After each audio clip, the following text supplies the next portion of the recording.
And if everyone could please turn off their videos except for Zach. Thank you. To introduce myself, my name is John Schaefer. I'm the Associate Director for Graduate Student Success and Professional Development with the Graduate School.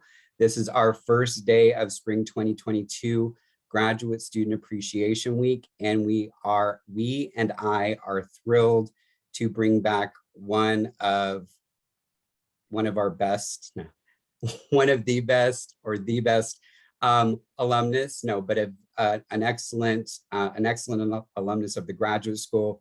Let me give you his bio. Zach Linge is a senior analyst at Bulletin Intelligence, where they write news briefings for the White House, and a visiting assistant professor of English at Meredith College. Zach holds a PhD in creative writing from Florida State University and has 9 years of editorial experience, including service as editor-in-chief of the Southwest Review. Zach's second refereed article was published in a special issue of African American Review on Percival Everett, and their poems appear or are forthcoming in such journals as Plowshares, Poetry Magazine, and New England Review. On a personal and professional note, I met Zach back in, when did you take part in the 3MT? Was it 2016, 2015? Mm-hmm.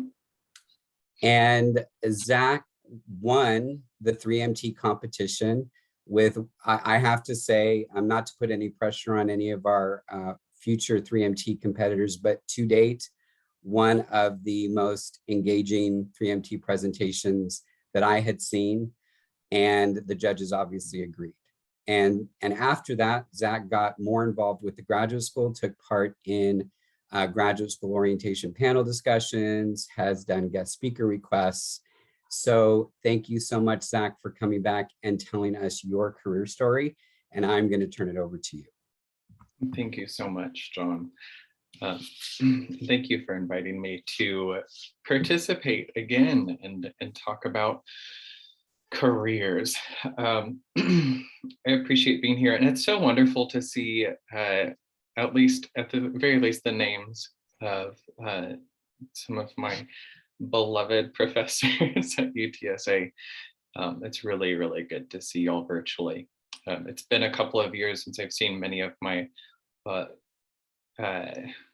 mentors in person, and so it's really nice to have this opportunity to connect. So thanks for inviting me. Oh, now I see Wendy Parker's face. Oh. Hi there, dear Zach. Hi. So I've been invited to talk about my career story, and my experience in speaking engagements has been, I speak best when approaching things extemporaneously. So in advance, I'll say that I'll probably begin with a fair amount of nerves, and then we'll get into my gift of gab over the next few moments. So bear with me in this transitional space. And so I think probably the best place to start is where I am today. And then I'll talk about how I got here. And my understanding is that I should speak to 20 to 40 minutes, and then we'll have some time for Q&A at the end. And so I'll say where I am right now is I work for an intelligence company that creates daily news briefings for the White House. And the company also serves other government agencies and Fortune whatever companies. And it's a total surprise to me that this is what I'm doing. My experience has been, and the trajectory that I'll be discussing has been one of utter unpredictability. And so that's where I am presently, and where I'm about to be is starting in the fall of this coming year. I'll be a visiting assistant professor at Meredith College here in Raleigh, where I've taught a few classes previously. So my PhD is in creative writing, as John mentioned, specifically focusing on poetry. And I'll get to the point later on that about 8 years ago, I hated poetry. I hated it. as much as I think the only thing I hated as much as poetry was visual art. Um, just like there aren't a lot of things I have very, very strong opinions about, but painting and poetry, those were two of them.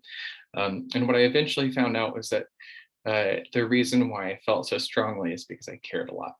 And so that's how I ended up in this field. But where my career started was with my very first addiction in pre-K and kindergarten, which was Goosebumps. Um, I was a military brat and started with all of the Goosebumps books. We would go to the military library and I would check out 5 at a time and just go through them. And this is the beginning for me of 2 things. One,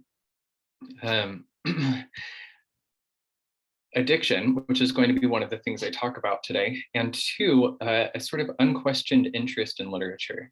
Because of the way that I grew up just diving into books, it never occurred to me that this is something I could pursue as a career. It was just always something I was passionate about, that I enjoyed quite a bit. So my story follows a trajectory, as I mentioned earlier, of kind of unpredictability. And one of the ways that I got into the career that I got into today is this sort of learning not to try to direct my own life, but to listen. And the way that happened was when I was a sophomore in high school. I'm a queer person, and part of my experience was that I was outed when I was a sophomore, and shortly thereafter went to conversion therapy. And in my response to growing up queer in Texas, and kind of having the carpet pulled from underneath me with this experience, was to try to find ways to change the way that I feel. And the way that I did that was by I'm a drunk. I'm a drug addict. I've been in recovery for since March 17th, 2013, and have been sober and clean since then. But the way that my career trajectory started was by trying to change the way that I feel. And I mentioned Goosebumps earlier because I realized that drugs and alcohol are a symptom of an illness that is often under-discussed. And that caught me and my family by surprise. And so what happened was, I mean, if you've seen, what is that god-awful HBO show that's happening right now? I can't remember. There's that show about these like drug addicted high schoolers in some nonsense California faux school. It's absurd, it's hilarious, and it's also a little too close to home for me. So that was kind of my origin story, and I'm not going to spend too much time talking about this part of my story because the point is, it's the origin, it's not the destination, but it's where I started. And so what happened was, I was in the middle of an undergraduate education at the University of Texas, and I transferred there to be a film major because I knew I liked movies and I had no idea what to do with my life. I think this was my 3rd major at the time. And then I got there and then I forgot why I was there. And then I ended up accruing a lot of credits in English. And I will never forget my first English class at UT. And it really changed the trajectory of my life in 2 different ways. One, it was one of these enormous classes, 500 students, this old famous dude sitting on a chair on the stage in this auditorium and just like throwing knowledge at people. And then the tests were just utterly insane. Like our tests consisted of like, we would be given a small phrase and we had to identify who said it and where it was from and its significance within the broader literary context. And I think so many of the people in that auditorium were just like mortified by this. And for me, it was thrilling because I could like dive into this new obsession and like learn everything that I could about it. And it started to like fire off all of the pistons in my brain, and it was just exciting. And so that's where it started. And because the class was so large, we were divvied up into different sections with TAs. And this is a second part of this experience that really changed my interests, which was that I had a TA that took my essays, took me aside and said, hey, I don't know if you've thought about this, but this is where you belong. You should consider doing graduate work in English. And it was like, what? I didn't realize that this is a thing that you could do. And so that little vote of confidence went a really long way for me. So I ended up changing my major to English. And then at a certain point, addiction did as addiction does. And I rode the institution train across the United States doing rehab and whatnot, and spent a few years outside of school so that I could take care of my health and get well. And so I did get well. Somehow was brought back from California to San Antonio, which is where I went to high school. Go Cougars. I don't remember the thing. Maybe this is what you do, Clark, whatever. So I somehow ended up back in San Antonio and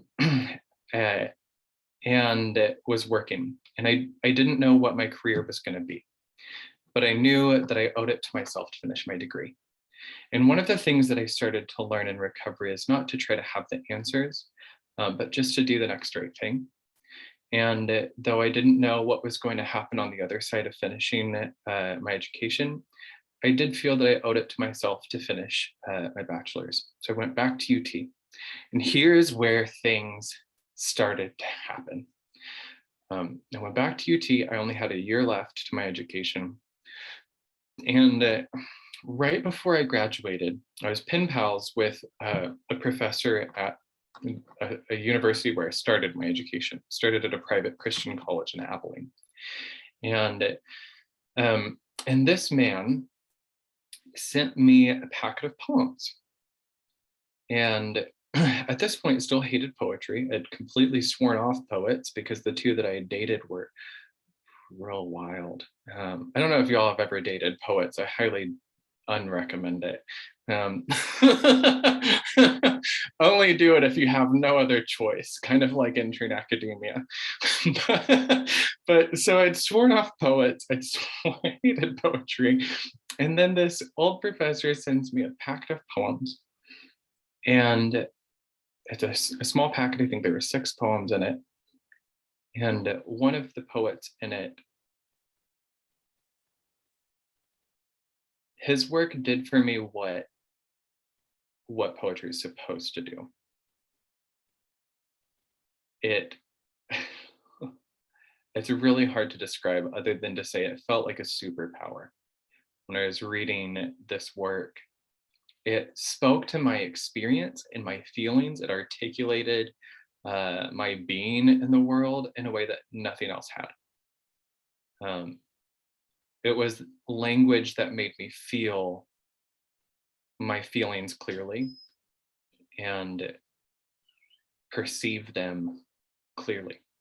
It moved me. And a lot of poetry had failed to do that for me.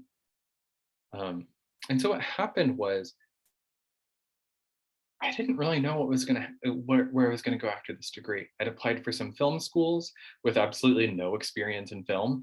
And so I didn't get into any of them. And then I was like, okay, well, I've got an English degree, so I should apply for some English master's degrees.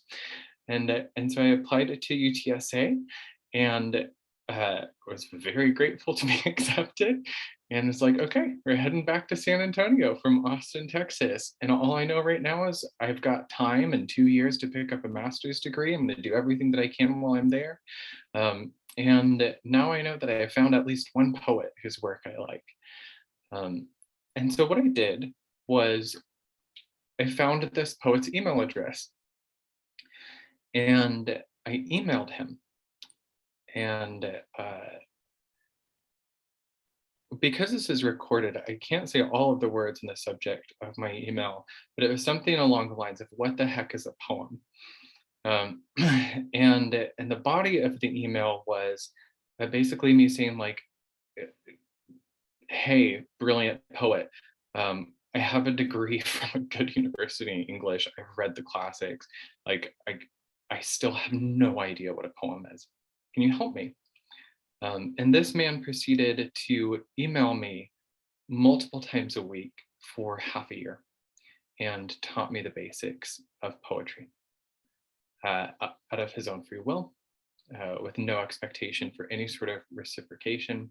Just taught me the tools of the trade.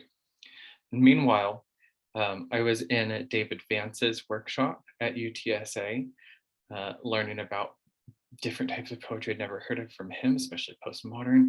And then I was in Wendy Barker's workshop, learning how to be loved and supported as I tried to figure out how to articulate my feelings, my thoughts, my experience in the world. Gaining inspiration through the interactions that we had from her class and from other professors' classes at UTSA who brought in incredible scholars and writers. Kenitra Brooks brought in a virtual conference with N.K. Jemisin. I mean, it was just incredible to be at UTSA, which was at that point not yet a Research One university. Hey, but to be at that school and see the way that people like that poet that I'd reached out to, people like the professors who are here right now on the call, and others who aren't, dedicated their lives to the things that they're passionate about and went above and beyond outside of the classroom so frequently to provide opportunities. And so what I saw at UTSA was really similar to what I saw and continue to see in recovery, which is people who make service a priority. And that continues to inspire me. And so what happened was I got support from the professors for my creative writing, and I got support from professors for my critical writing. And I still had no idea what I wanted to be when I grew up, but I figured I would just keep taking people's advice. And the poets were telling me to apply for poetry PhDs, and the critics were telling me to apply for critical PhDs. So I said, okay, yes, sir, yes, ma'am, will do, and applied for both. And I got into Florida State University with the money that I needed to make that happen. So again, the trajectory here is I do not try to control or understand or predict the outcome. I simply have been listening to the incredible people and communities who make suggestions for what I should do next. So one of the things that John and I were talking about is, how did I choose a PhD program? And so there are some people who might be in a similar position to the one I was in, which is, okay, now I have some idea of what I want to do. How do I decide which program I should go to? And the first thing that I'm going to say is, if you're not getting the support that you need, reconsider, period. I think the most important thing, especially for people who are going into academia, is that you need the financial support. So if you can make do, if you're in a position where you can work and foot your own bills while doing a PhD program, good on you. If the program can provide the funding that you need, excellent. That for me, that is one of the two priorities. One, for me, I needed to get the support that I needed financially, because I'm not sitting on a pot of gold. And two, to find professors whose work you care about. I was so fortunate to go to a university where there was a variety of poetic style and a variety of personality, and also friends of some of my professors at UTSA. And so it felt very much like I was staying within the family whenever I went from one program to the next. I had the connections there. So the two big things that I've mentioned that mattered to me is just like financial security, and also like making sure that I'm going to a place where my interests and passions align with the professors. And then another thing that we talked about that I should preview is like what some of my goals were throughout school and how schools supported you. I've mentioned that my approach has been less self-directed and more, I don't know if reactive is the right word.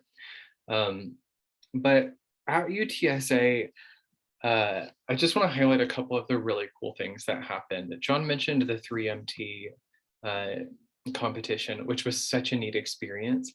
And as part of that, I got to go with then Dean Debrina Akmenyuga and assistant deans and John to Baltimore to compete in the next level of the competition.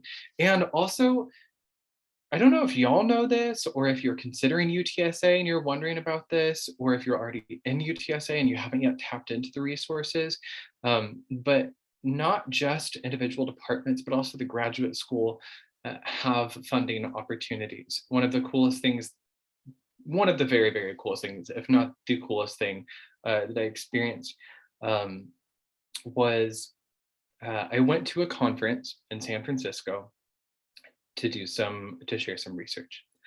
I met a French scholar there, and she invited me to read my poems in Northern France. And I got support from the English department, and I got support from the graduate school, and I got to go to France entirely on that support. Which I don't know about y'all, but that to me was like a real big deal. That was like kind of a game changer to get to go to another country and read my work. And so one of the ways that UTSA supported me is by providing financial support. Another thing that I've mentioned is the amount of time that professors like shared their experience and their time outside of class to mentor me. A professor I haven't yet mentioned was Dr. Paul Ardwan, who really invested a lot of time and energy into my scholarship and helping me understand the field. And I'm only mentioning him by name because he's not here. The professors who are here, I don't want to embarrass by speaking about directly while we're all on camera. But it's just, the thing is, you know, I started at UT, a huge school. I did at UTSA, and the English department's very small. And then I went to Florida State, which is another huge school. And of all the three schools, the most direct support and sense of community that I've had by far has been from UTSA. And that experience is indelible to me. And it's something that I'm really, really hoping to replicate when I start teaching again in the fall. So let's get to that, which is where I am today and where I want to go in the future. When I went on the job market, as I was finishing up my PhD, it's an extremely competitive market. And I applied to a bunch of schools, and I was given or offered a visiting assistant professorship for 2 years in Ohio.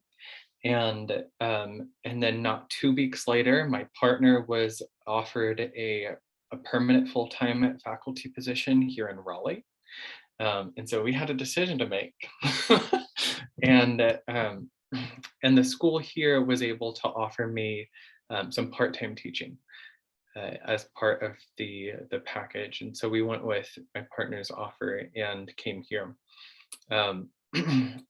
One of the things that that I have learned is in the I'm going to get off a soapbox in half a second, but just grant me this. In the increasing corporatization since the 1970s of the American university system, the reliance upon adjuncts is exploitative and evil.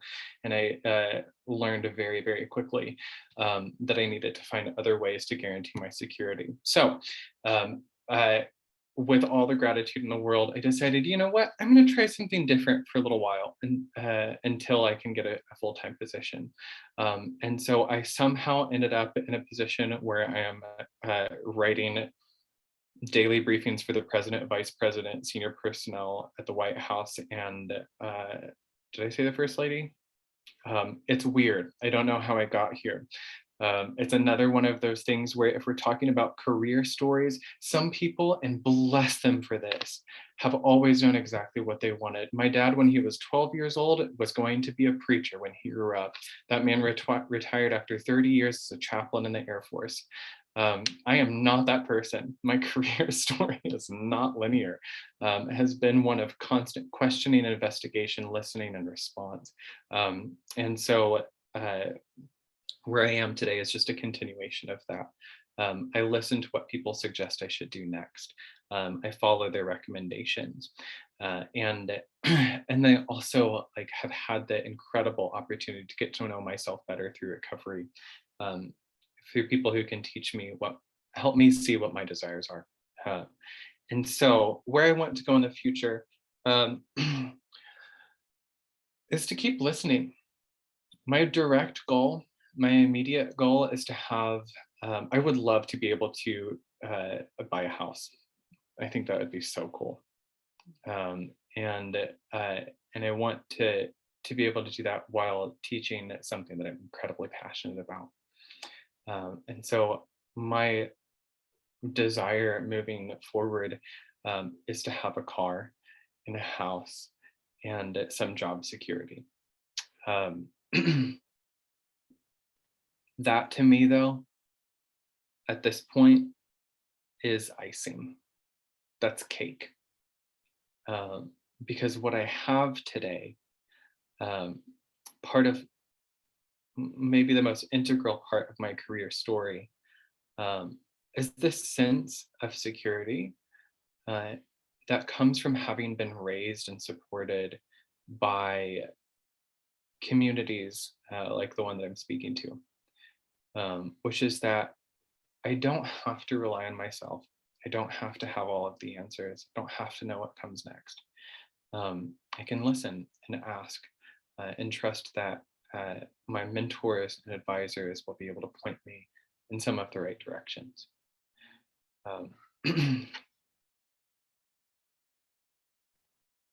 This is a career story, so I want to make sure I haven't missed anything about my career.